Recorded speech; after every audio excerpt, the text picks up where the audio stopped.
आज रोजी आम्हाला आमच्या गुप्त बातमीदारामार्फत माहिती मिळाली की गांधीधाम स्पेशल एक्सप्रेस यामध्ये A1 कोचमध्ये एक महिला आणि पुरुष गांजा घेऊन जात आहे. माहिती मिळाल्याने आम्ही स्वतः आणि आमच्यासोबत आमचे पोलीस स्टाफ वर असे त्या गाडी अकोला रेल्वे स्टेशन येथे दुपारी 12 वाजता आली. त्यावेळेस त्या गाडीची A1 कोच चेक केला.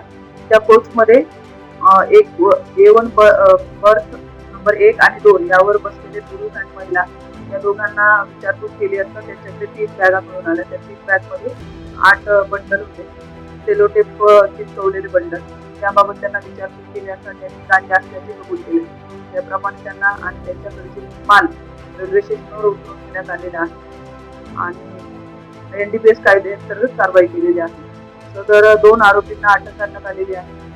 आरोपींकडून एकूण 16 किलो 417 ग्रॅम असा 2,40,000 रुपये किमतीचा गांजा माल जप्त करण्यात आलेला आहे. पुढील कारवाई रेल्वे पोलीस